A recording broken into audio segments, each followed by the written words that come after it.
Does no contact push an avoidant away forever? Let me ask you something. How many times have you chased after someone who pulls away? How many times have you tried to break through a wall that keeps rebuilding itself? You meet someone, you connect, you feel that spark, but then when things get real, they start pulling away. The texts become fewer, the energy shifts, and suddenly it's like you're grasping at air. And what do most people do? They panic, they try harder, they send more texts, they try to fix it. But here's the truth. No contact is not about pushing someone away. It's about standing in your power. When you go no contact, you're not chasing, you're not convincing. You're giving space, not just for them, but for you. Because here's what happens. An avoidant pulls away not because they don't care, but because closeness feels like a threat to their sense of control. It's their instinct. The more you push, the more they run. But when you stop chasing, something powerful happens. They don't feel pressure. They don't feel suffocated. And that's when real reflection happens. Now, will every avoidant come back? No. And that's not the point. The point is, if you're constantly in a cycle of running after someone who fears connection, you're abandoning yourself in the process. And that's not love. That's a pattern you need to break. The key is this. If someone values you, space will make them realize it. And if they don't, no amount of chasing will ever change that. No contact isn't about them. It's about reclaiming you. When someone with an avoidant attachment style pulls away, the natural instinct for most people, especially those with an anxious attachment style, is to chase. It's a deep-seated reaction, an almost desperate attempt to restore connection, to get answers, to regain that sense of emotional closeness that suddenly feels threatened. But here's the paradox. The more you chase, the more they run. It's not because they don't care. It's not because they don't feel anything for you. It's because for them, closeness can feel suffocating even when they deeply love or care about you. An avoidant person craves connection on a subconscious level, but their nervous system has been wired to associate intimacy with a loss of independence. It's a survival response, often stemming from past experiences where relying on others led to disappointment, pain, or feeling trapped. So when a relationship starts to demand emotional vulnerability, their knee-jerk reaction is to create distance, to regain a sense of control. And the moment you begin chasing, pressuring, or trying to fix the situation, you're reinforcing the very fear that made them pull away in the first place. Imagine someone standing on a cliff, feeling the ground beneath them shake. Their instinct is to step back to avoid falling. Now, if you rush toward them in that moment, what do you think they'll do? They'll step back even further, out of self-preservation. That's exactly how an avoidant reacts when they feel emotionally overwhelmed. They need space to stabilize, to feel safe in their independence before they can even consider moving forward again. When you chase, when you push for closeness before they're ready, you unintentionally confirm their fear that relationships mean losing themselves. Many people believe that if they just try harder, send another text, explain their feelings one more time, show how much they care, it will somehow change the situation. But love isn't about convincing. It's about mutual choice. When someone steps back and you chase, you're removing their opportunity to choose you on their own terms. And real connection can only happen when both people willingly meet each other halfway. Instead of chasing, the most powerful thing you can do is stop. Not as a manipulation tactic, not as a way to get them to come back, but because you recognize that love isn't about force, it's about flow. When you give an avoidant space, you're allowing their nervous system to reset. You're showing them that your presence isn't a threat to their autonomy. More importantly, you're showing yourself that your worth isn't dependent on someone else's emotional availability. In that space, one of two things will happen. Either they will feel safe enough to come back on their own, realizing that they do want the connection, or they won't. And that's just as valuable, because if someone can't choose you even when they have the space to do so, they were never meant for you in the first place. Love that needs to be chased is not love. It's an emotional survival game that drains you of your power. No contact isn't about playing hard to get. It's about breaking a cycle of anxious pursuit and avoidant retreat. It's about recognizing that if someone values you, they will find their way back, not because you forced them, but because they wanted to. And if they don't, that's your answer. You can't build a relationship on a foundation of convincing someone to stay. You deserve a connection where both people show up willingly, where love is given freely, not extracted through effort and struggle. The moment you stop chasing is the moment you give yourself the chance to experience a love that actually meets you where you are. No contact is often misunderstood as a tactic to make someone miss you, to manipulate emotions, or to create a sense of absence that forces the other person to take action. But in reality, it is something much deeper, something far more powerful. It is about self-respect. It is about valuing yourself enough to step back when someone isn't showing up for you in the way you deserve. It is about understanding that your worth is not measured by how much effort you put into convincing someone to stay, but by how firmly you stand in your own power. When you engage in chasing, pleading, or constantly seeking validation from someone who is emotionally unavailable, you are, in essence, abandoning yourself. You are prioritizing their needs over your own, placing their comfort above your emotional well-being. And when you do that repeatedly, you send a message not just to them, but to yourself, that their presence is more important than your self-respect. It's a dangerous place to be because it keeps you locked in a cycle of proving, earning, and chasing love rather than receiving it freely. No contact is not about punishment. It is not about hoping that your absence will cause an avoidant person to come running back. It is about breaking free from a pattern where you constantly overextend yourself for someone who isn't reciprocating in the way you need. It is about recognizing that love is not about effort alone. It is about mutual willingness, mutual effort, and mutual commitment. If you have to keep proving your worth, you are in the wrong dynamic. The moment you decide to step back and enforce no contact, you are reclaiming control, not over them, but over yourself. You are shifting the focus away from what they are doing, thinking, or feeling, and turning it toward what you need, what you deserve, and what you will no longer tolerate. This shift is profound because it forces you to confront the deeper truth. You were never meant to beg for love. You were never meant to be in a relationship where you have to convince someone to care. Many people struggle with no contact because they fear that stepping back means losing the person forever. But here's the reality. If no contact causes someone to walk away permanently, they were never truly invested in the first place. Someone who values you, someone who genuinely wants to be in your life, will not disappear just because you stop chasing them. In fact, stepping back often reveals the truth. If they care, they will realize it without being pressured. If they don't, that is your answer. Either way, you win because you are no longer settling for breadcrumbs, hoping they will turn into a full meal. Self-respect means recognizing that love should never require self-betrayal. It means understanding that you deserve someone who meets you where you are, someone who chooses you without hesitation, someone who does not need space to decide whether or not you are worth it. By stepping into no contact, you are declaring to yourself and to the world that you will not accept less than what you deserve. You are shifting from a mindset of scarcity, where you believe you must hold on to love at all costs, to a mindset of abundance, where you trust that the right person will never require you to compromise your self-worth. The most powerful relationships are built on mutual respect, not emotional chasing. And the person who is truly meant for you will not be lost because you chose to respect yourself. They will recognize your strength, your value, and your unwavering commitment to yourself. And if they don't, you have just made space for someone who will. Space is one of the most underestimated forces in relationships, yet it has the power to transform dynamics in ways that chasing and over-explaining never can. When someone with an avoidant attachment style pulls away, it is not always a sign that they don't care or that they want to end the relationship. More often than not, it is a self-protective mechanism, a way for them to regulate their emotions and regain a sense of control. But when they are not given that space, when they feel pressured, pursued, or overwhelmed by someone else's emotional needs, their natural instinct is to withdraw even further. This is why no contact is so crucial. It removes the pressure. It eliminates the feeling of being suffocated. And in that absence, something powerful happens. The avoidant person is left alone with their own thoughts, emotions, and realizations. When you are constantly reaching out, trying to fix the situation or attempting to reassure them, you inadvertently take away their opportunity to reflect. They don't have to face their own emotions because they are too busy reacting to your pursuit. But when you step back, they are left with themselves. They have no choice but to process what they feel without distraction. If there was genuine care and connection, this space will highlight your presence in their life. It will allow them to experience what it actually feels like to be without you, not in a forced or manipulative way, but in a way that lets reality sink in. They will notice the absence of your energy, your conversations, your presence, and it is in that absence that true reflection begins. Many people mistakenly believe that avoiding contact will make an avoidant person forget them or move on, but the opposite is often true. When someone has had consistent access to you, they don't always realize what it means to not have that anymore.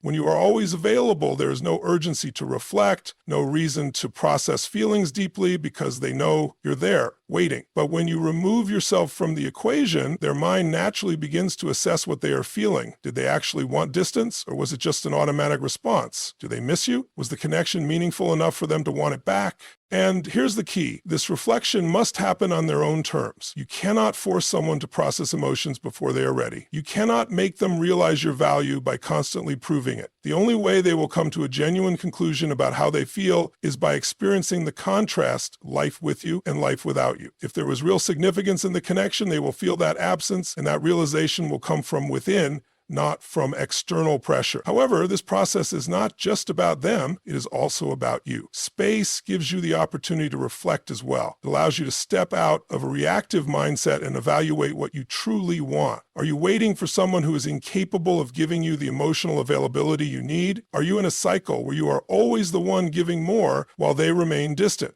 Sometimes in the silence, the truth becomes clearer. It's not just about whether they come back, but about whether you still want them when they do. When no contact is implemented, it is not a trick, nor is it a guarantee that the person will return. What it does is create the conditions for truth to emerge. If they care, they will recognize it in your absence. If they don't, you have your answer, and you are free to move forward knowing that you do not have to beg, chase, or lose yourself in the process. Love is not something that can be forced, nor is it something that can be earned through effort alone. Yet so many people fall into the trap of believing that if they just try harder, show more affection, or prove their worth, they can change the way someone feels about them. This belief is especially common when dealing with someone who has an avoidant attachment style. The more they pull away, the more the other person tends to chase, thinking that if they can just say the right thing or do the right thing, they can break through the walls that have been put up. But love does not work that way. Love is not a battle to be won, nor is it a problem to be solved. It is a mutual connection, a shared experience that happens naturally when both people are emotionally available and willing to engage. One of the hardest things to accept in relationships is that no matter how much you care for someone, no matter how deeply you feel, you cannot make them feel the same way. You cannot force connection, and you cannot make someone love you just because you love them. Real love is given freely, not extracted through persistence or effort. If someone is not emotionally available, if they are not willing to show up and meet you halfway, then no amount of convincing will change that. And if you have to convince someone to be with you, then the foundation of the relationship is already unstable. It is easy to mistake effort for love. Many people believe that the harder they try, the more it proves their devotion, their commitment, their willingness to fight for the relationship. But what they fail to see is that effort is only meaningful when it is reciprocated. In a healthy relationship, both people invest. Both people try, and both people want to be there. If you are the only one putting in effort while the other person remains distant, you are not in a relationship, you're in a pursuit. And love is not a pursuit. Love is a meeting place where two people come together because they choose to, not because one is running after the other. Trying to force connection often leads to emotional burnout. The more you give without receiving, the more exhausted you become. You begin to lose yourself in the process, making sacrifices, bending over backward, and overextending yourself just to keep the connection alive. But true love does not require you to diminish yourself. It does not require you to constantly prove your worth or fight for someone's attention. If love feels like an uphill battle where you are the only one climbing, then you are fighting for something that is not meant for you. One of the most powerful things you can do is let go of the need to force a connection. Instead of chasing, instead of proving, instead of trying to make someone feel something they are not ready or willing to feel, step back, allow things to unfold naturally. If someone is meant to be in your life, they will choose to be there. If they are not, then no amount of effort will change that. And if you have to force it, is it really the kind of love you want? Real love is effortless in the sense that both people choose it without hesitation.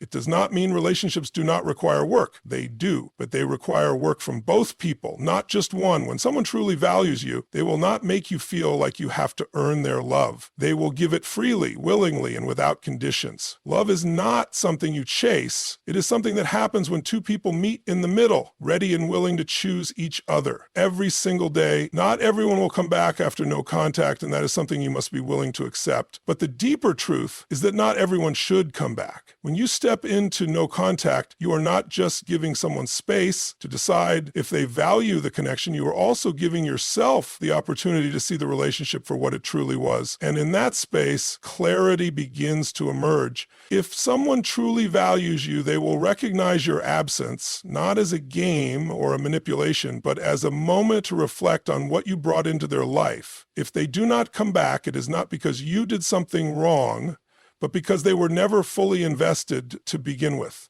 This is where many people struggle. The fear of losing someone often overrides the ability to see what is actually happening. When someone walks away and does not return, it can feel like rejection, like abandonment, like proof that you were not enough. But in reality, it is the exact opposite. It is the universe's way of showing you that this person was never meant to be yours in the way you imagine. If someone can walk away from you and stay gone, they were never the right person for you. The right connection will not require you to chase, convince, or manipulate. It will not require you to beg for their presence. There's a powerful lesson in learning to accept when someone does not come back. It forces you to let go of control, to release the illusion that you can make someone stay through effort alone. It teaches you that love is not about holding on tightly to someone who is slipping away, but about standing firm in your own worth and allowing what is meant for you to flow naturally. When you embrace the possibility that they may never return, you also embrace the truth that their presence was not necessary for your happiness in the first place. Many people fear that if someone does not return, it means they were not lovable, that they were not good enough, or that they made some kind of mistake that pushed the person away forever. But love is not about perfection. It is not about doing everything right to keep someone interested. It is about alignment. If someone cannot meet you where you are, if they cannot give you the love and commitment you deserve, then their absence is a gift. It is a blessing in disguise, even if it does not feel that way at first. The reality is no contact is not about making someone come back. It is about making space for the right person to come in. When you hold onto someone who is unwilling to meet you halfway, you close yourself off to the possibility of something better. You stay trapped in a cycle of emotional starvation, accepting breadcrumbs instead of the full meal that love is supposed to be. But when you release that grip, when you step back and say, if they do not return, it is because they were never truly mine, you free yourself. You open yourself up to relationships where love is reciprocated, where you do not have to constantly question where you stand. The ones who do not come back are the ones who were never capable of giving you what you needed. That is not a reflection of your worth. It is a reflection of their emotional availability. When you understand this, you stop fearing loss. You stop clinging to people who are not choosing you, and instead you start choosing yourself. And when you do that, you create space for something real, something mutual, and something that does not require you to question whether or not you are enough, because the right love will always make that answer clear. One of the greatest misconceptions about relationships is that you need to hold on tightly to someone in order to keep them. But real love doesn't work that way. The tighter you grip, the more suffocating it becomes, not just for the other person, but for yourself. True love is about freedom. It's about allowing space for both people to choose each other, not out of fear, not out of obligation, but out of a genuine desire to be there. No contact is not just about creating distance from another person. It's about creating space for clarity, healing, and self-growth. When you step back from someone who has been pulling away, you are not only giving them the opportunity to reflect, but you are also giving yourself the chance to do the same. You are shifting the focus away from what they are thinking, what they are feeling, or whether they will return, and bringing it back to yourself, your needs, your boundaries, and your emotional well-being. It's easy to get caught up in the cycle of trying to fix, trying to understand, trying to be the one who makes things work. But what happens when you stop? What happens when you let go of the need to control the outcome? That's where true empowerment lies. It is in that moment of surrender that you realize you were never supposed to force a connection.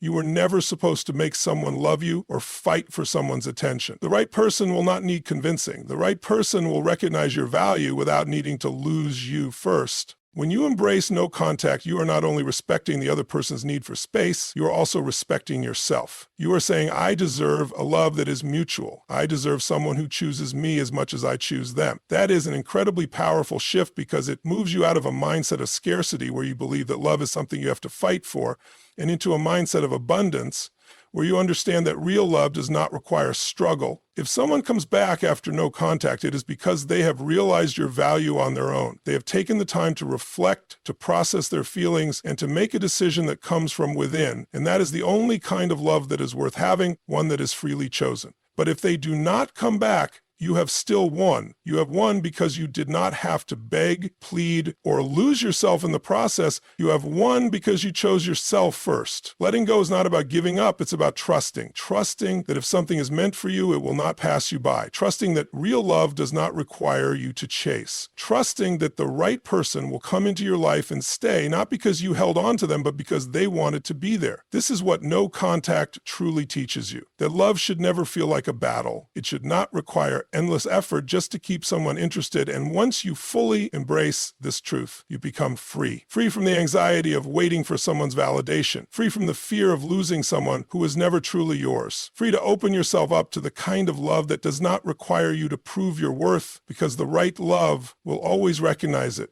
When it comes to love, the hardest lesson to learn is that you cannot control someone else's feelings, choices, or actions. But what you can control is how you show up for yourself. No contact is not about punishment, games, or manipulation. It is about stepping into your own power, respecting yourself enough to walk away from situations that do not honor you, and allowing what is meant for you to unfold naturally. If someone truly values you, they will recognize your absence and make the choice to come back, not because you chase them, but because they want to be there. And if they don't come back, that is your answer. You are never losing when you choose yourself. You are never making a mistake when you prioritize your own well-being, because the truth is, the right love will never require you to abandon yourself, just keep it. So, as you move forward, trust in yourself. Trust that what is meant for you will find you. Trust that love is not something you must force, but something that flows when two people are aligned. And most importantly, trust that choosing yourself is never the wrong decision. It is the only decision that leads to the love you truly deserve. Thank you for taking the time to listen, for being open to growth, and for allowing yourself to step into a place of strength and clarity. Remember, you are worthy, you are enough, and the right love will never leave you questioning that.